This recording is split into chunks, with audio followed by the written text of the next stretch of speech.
हाँ, तो hello class 11 के बच्चों। क्लास 11 के बच्चे, ये आपका हॉर्नबिल का बुक है और चैप्टर नंबर 4 है। इस चैप्टर नंबर 4 का नाम है landscape of the soul. English की बुक है, हॉर्नबिल है और चैप्टर नंबर 4 है और चैप्टर का नाम है लैंडस्केप ऑफ द सॉल। इसमें आपको 3 कहानियाँ सुनाई जाएगी। उन तीनों कहानी जो है वो लीजेंडरी कहानी कह लो या फिर मिथ कह लो या माइथोलॉजी से रिलेटेड ये स्टोरी कह लो, ऐसा ही ये स्टोरी है। तो आइए हम इन स्टोरी के बारे में जानते हैं। इनको नथैली ट्राउ वेराई ने लिखा है, राइटर का नाम नथैली है। अब देखते हैं कि पहली स्टोरी क्या है। 3 स्टोरी है। आपको इस स्टोरी पर बिलीव होना मुश्किल हो जाएगा कि क्या ऐसा हो भी सकता है, लेकिन 2 स्टोरी पे तो आपको बिलीव हो या ना हो, लेकिन तीसरी स्टोरी तो आपके ही चंडीगढ़ में है, पंजाब में, और वो आप जाकर देख सकते हो। पहला स्टोरी है एक चाइनीज राजा और चाइनीज पेंटर से जुड़ा हुआ है। दूसरी स्टोरी है एक पेंटर और एक आयरन स्मिथ, लोहार का बेटा है, उससे रिलेटेड है। और तीसरा नेकचंद, आप लोग नेकचंद को जानते होंगे और चंडीगढ़ में रॉक गार्डन है, उस रॉक गार्डन के बारे में भी आप लोग जानते होंगे, कुछ तो जाकर देखे भी होंगे।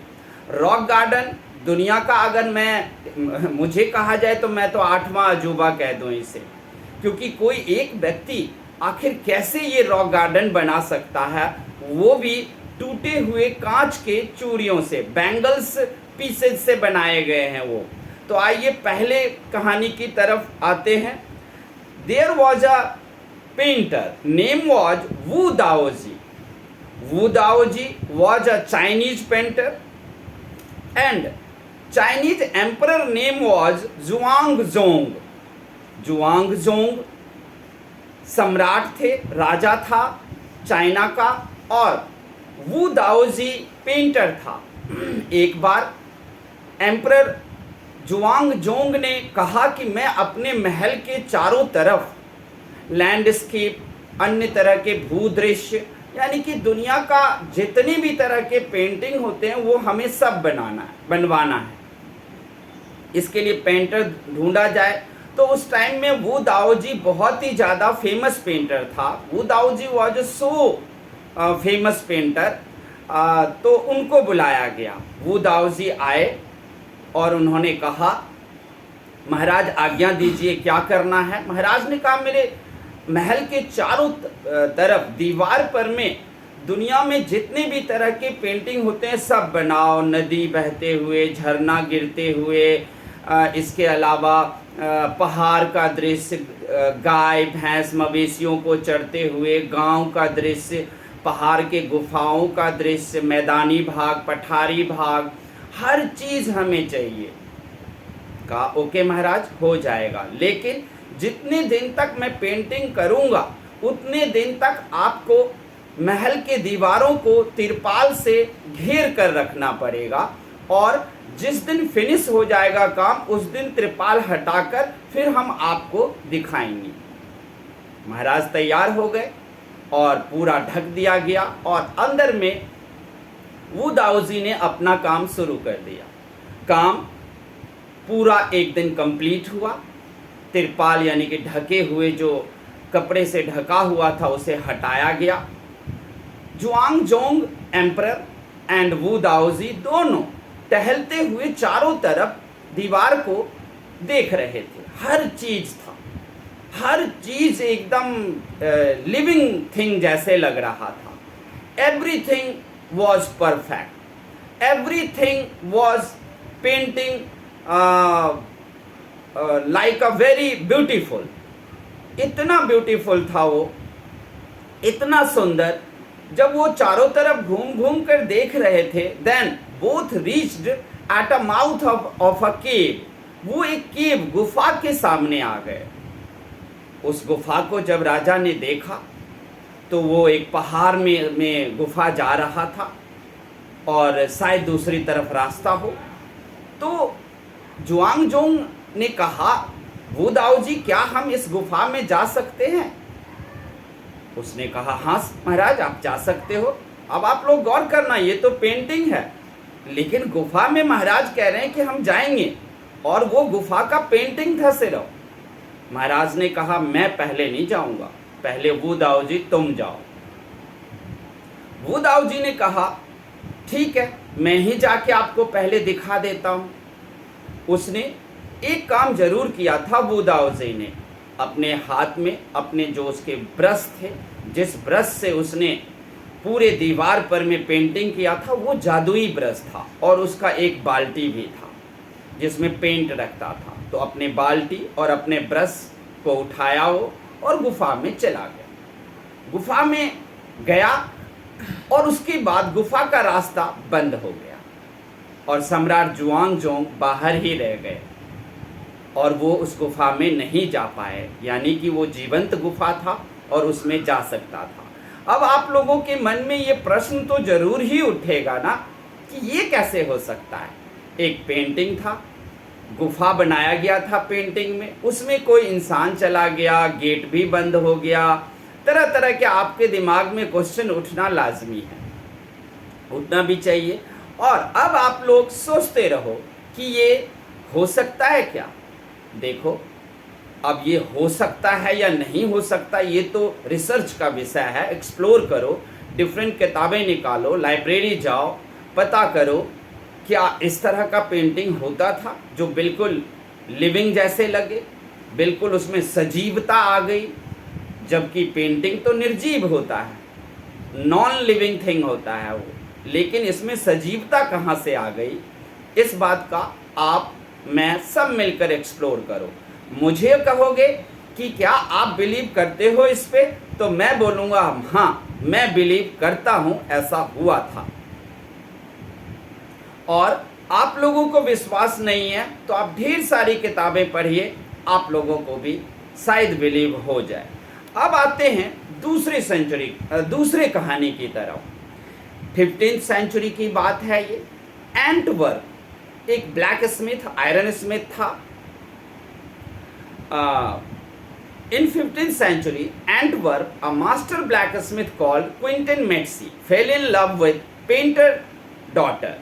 The father would not accept a son-in-law such a profession, so Quentin sneaked into the painter studio and painted a fly on the latest panel with such a delicate realism that the master tried to swat it away before the realized what had happened. दरअसल में यहाँ पर शायद मैं थोड़ा गलत हो गया।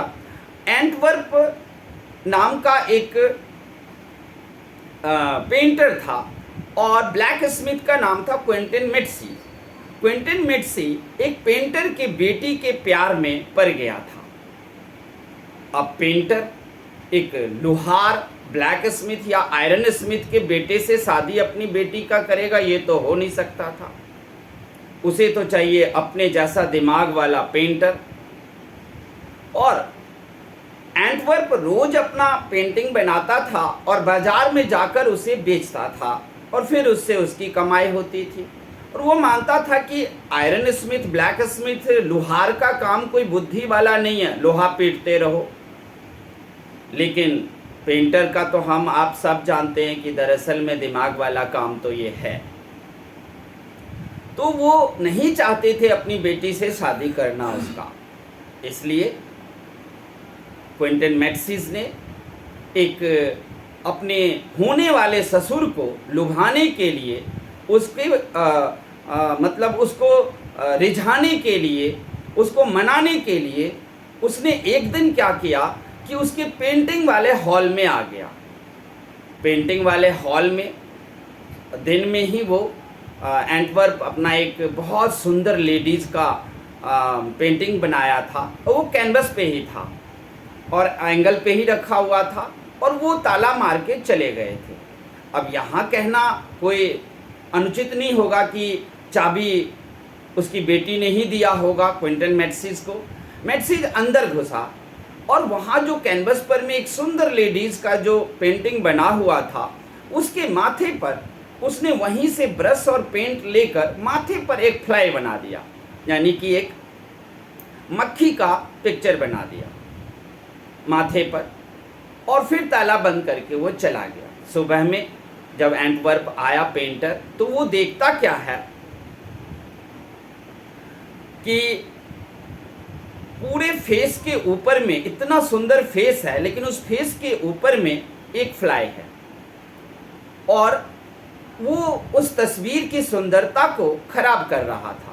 इसलिए पेंटर गया और उस मक्खी को हाथ से उड़ा दिया और मक्खी उड़ गई। अब आप लोगों को फिर से अजीब तरह के क्वेश्चन उठे होंगे कि पेंटिंग के ऊपर में तो उसने एक मक्खी का पेंटिंग बनाया था, सुबह में एंटवर्प जब उसको उड़ाया तो वो मक्खी उड़ कैसे गई, उसमें जान कहाँ से आई? ये सारे क्वेश्चन आप लोगों को उठेगा। इसलिए लीजेंडरी स्टोरी है, मिथ है एक, और आप लोग सोचें कि ये कैसे हो सकता है। मुझे पूछोगे तो मैं बताऊंगा कि दरअसल में क्विंटन मैट्सी एक कोई केमिकल बनाकर लाया था। निश्चित वो ब्लैक स्मिथ, आयरन स्मिथ था, कुछ मेटल का उसे नॉलेज होगा, और फ्लाई जो है वो फ्लाई आपको किन किन मेटल से बनी होती है, उन मेटल का उसने एक लेप तैयार किया होगा, घोल सॉल्यूशन, और उससे उसने बनाया होगा, यानी कि वो उच्च किस्म का एक साइंटिस्ट होगा, बहुत ही उच्च किस्म का साइंटिस्ट। कुछ भी हो, मैंने ये सोचा है, आप लोगों को ज़रूरी नहीं है कि इस बात को सच मान लो, आप लोग भी ढूंढें ये सच है या फिर आप इसे मिथ भी मान सकते हैं। अब आते हैं इस चैप्टर में कि पेंटिंग के बारे में दो स्टोरी तो हो गया। जब उसने फ्लाई को उड़ा दिया क्विंटन मैट्सी ने, तो एंटवर्प तुरंत जो है कहा ये किसने किया, और क्विंटन मैट्सी कहा ये मैंने किया। आप समझते थे कि मैं तो ब्लैक स्मिथ हूँ, लोहार हूँ, मेरे पास कोई दिमाग ही नहीं है और मैं आपकी बेटी से शादी नहीं कर सकता, क्या मैं अब शादी कर सकता हूँ? कहता है हाँ भाई बिल्कुल, मुझे ऐसा ही दामाद चाहिए था कि तुम्हारे नॉलेज का तो मैं समझ भी नहीं पाया कि तुम्हें नॉलेज कहाँ से ये आया, और वो उसकी शादी के लिए मान गए। अब देखते हैं कि आप अगर पूरी दुनिया में पेंटिंग को लोगे तो भारतीय पेंटिंग अलग है। क्वेश्चन भी आएगा कि what are the difference between Chinese painting, Indian painting and American painting, इनके बारे में क्वेश्चन आएगा। तो आप देखोगे चाइनीज पेंटिंग जो होता है उसमें आप एक साथ सब कुछ देखोगे, कहीं झरना बहते हुए, बगल में घोड़ा या गाय चरते हुए, और इंडियन पेंटिंग देखोगे तो एक तरफ नदी बह रही है, बगल में गांव का दृश्य होगा, गांव की सड़कों पर में एक बैलगाड़ी चल रहे होंगे, कुछ किसान अपने माथे पर घास का बंडल ला रहे होंगे, ऐसे ऐसे पेंटिंग होता है। इंडियन पेंटिंग में देखोगे कि एक माँ बैठी हुई है, उसके बच्चा उसके गोद में है। चाइनीज पेंटिंग में देखोगे कि वहाँ पर में ज़्यादातर आपको एक साथ सब कुछ दिखाई पड़ेगा, आसमान भी दिखाई पड़ेगा, झरना भी, आसमान में आपको चिड़िया सब उड़ते हुए भी वो दिखाते हैं वो लोग, और वही पेंटिंग उन लोगों को अच्छा लगता है और वो पेंटिंग वो लोग अपने दीवार पर टांगते हैं। इंडियन लोग भी अपने दीवारों पर ऐसे पेंटिंग लगाते हैं, लेकिन अमेरिकन पेंटिंग टोटली डिफरेंट है। अमेरिकन पर पेंटिंग किसी भी वस्तु का या जीव जंतु का या जंगल का ही कोई एक भाग को दिखाता है वो, और वही वो लोग अपने दीवारों पर टांगते हैं। अब घोड़ा है तो घोड़ा के लेफ्ट या राइट साइड को अमेरिकन पेंटिंग दिखाता है, या घोड़े के पूंछ को ही दिखाएगा एक विशेष एंगल से, बाघ को दिखाएगा तो पूरा बाघ नहीं लेगा, बाघ का कोई एक साइड, लॉयन का कोई एक साइड लेगा अमेरिकन पेंटिंग, और वो पेंटिंग उन लोगों को अपने दीवार पर लगाना अच्छा लगता है। तो ये तीनों में मैंने आपको बताया कि क्या डिफरेंसेस हैं। अब हम चलते हैं एक और बड़ी ही अजीब कहानी की तरफ, और वो है आपको आउटस्टैंडिंग आर्ट। आउटस्टैंडिंग आर्ट है, ये रॉक गार्डन है आपको चंडीगढ़ में। इसे नेक चंद ने बनाया था। नेक चंद पहले आर्मी में थे, जब वो रिटायर हुए तो वो अपने शहर में रहते थे, और शहर में सुबह सुबह एक बोतल पानी लेकर वो जंगल की तरफ जाते थे, और जंगल में भी उस जगह जाते थे जिस जगह बहुत ही घना जंगल था और वहां तक कोई नहीं जाता था। आप देख सकते हो इस पिक्चर को कि ये सारे टूटी हुई चूड़ियों से बनाए गए हैं। क्या ये संभव है एक व्यक्ति के लिए? ये लेकिन ये संभव है, और एक व्यक्ति के लिए ये क्विंटन मैट्सीज और वू दाओ जी जैसे कोई माइथोलॉजी स्टोरी नहीं है। आप जाकर देख सकते हो, बहुत ही हाल ही में बनाया गया है। इसे यूनेस्को ने भी अपने हेरिटेज लिस्ट में लिया है। इसकी अब बहुत ही देखरेख होती है, हजारों की संख्या में लोग पर्यटक देखने जाते हैं। दरअसल में नेक चंद जी उस घने जंगल में जाते थे। लोग समझते थे कि वो नित्य क्रिया के लिए जाते हैं, यानी कि टॉयलेट के लिए जाते होंगे बोतल में पानी लेकर, लेकिन ऐसा नहीं था। वो दिन भर अपने शहर से टूटे हुए चूड़ियों को, बैंगल्स को इकट्ठा करते थे, जो रोड पर या बैंगल्स शॉप के किनारे में फेंका हुआ मिल जाता था, वो उसे लाते थे। फिर इस घने जंगल के बीच में वो इसी से मूर्तियाँ, गाय भैंस, लोगों की मूर्ति, लोगों की शकल, ये सब कुछ ये बनाते थे। अब इस चूड़ियों को आखिर वो गोंद से जोड़े, चूड़ियों के टुकड़े को, या फिर बैंगल्स के टुकड़े को जंगल में ही कोई गोंद बनाते थे वो, या घर से ही कुछ ले जाते थे, ऐसी जानकारी तो है नहीं। लेकिन चूड़ियों को चिपकाने वाली जो अधेसिव था, जो स्टिकिंग मटेरियल था, वो कहीं ना कहीं से लाते थे। लेकिन उस आर्मी मैन के अंदर इतनी बड़ी कला कि उसने, हाँ, छोटे छोटे पत्थरों का भी यूज़ किए थे उन्होंने। उस जंगल के बीच में जो छोटी पहाड़ियाँ थी, उन सबको वो अकेले काट करके रास्ता, गलियाँ बनाए थे, जगह जगह पर चेंज करके अलग अलग दृश्य बनाए थे। यूनेस्को ने अपने इसको हेरिटेज लिस्ट में लिया है, क्योंकि आप समझ सकते हो कि ऐसा कैसे बन सकता है। और यही नहीं, ऐसा देख करके स्विट्ज़रलैंड और बेल्जियम, फ्रांस और इटली वालों ने भी अपने अपने म्यूज़ियम इस प्रकार के बनाने की कोशिश शुरू कर दिया है और बना रहे हैं, क्योंकि ये ऐसा होना बहुत मुश्किल है। नेक चंद जी 80 साल के बूढ़े भी थे ना, 80 ईयर्स के बुजुर्ग इंसान, इन्होंने इस चीज़ को कैसे दिया अंजाम, ये सोच से बाहर है। और अब जो है वो उसमें और भी सरकार ने ले लिया है उसे, अब उसके रख रखाव पर ध्यान दे रहे हैं, क्योंकि सरकार को इससे काफ़ी भारी इनकम है। लोग यहाँ पर घूमने के लिए आते हैं, टूरिस्ट, और टूरिस्ट आता है तो आप लोग जानते ही हो, नमक ना लगे फिटकिरी, और आमदनी ही आमदनी, देश को फ़ायदा होता है डॉलर का। तो इस तरीके से ये था। अब आपके पास ये क्वेश्चन आंसर हैं, ये सारे क्वेश्चन आंसर आप लोग करोगे, तीनों स्टोरी को ध्यान से डीपली सोचोगे, और तब जब क्वेश्चन का आंसर देना होगा तो आप आंसर देना ट्रांसलेट करके, क्योंकि हम हिंदुस्तानी हैं, हम इंग्लिश पढ़ रहे होते हैं, लेकिन अंडरस्टैंड उसको हम हिंदी में ही कर रहे होते हैं।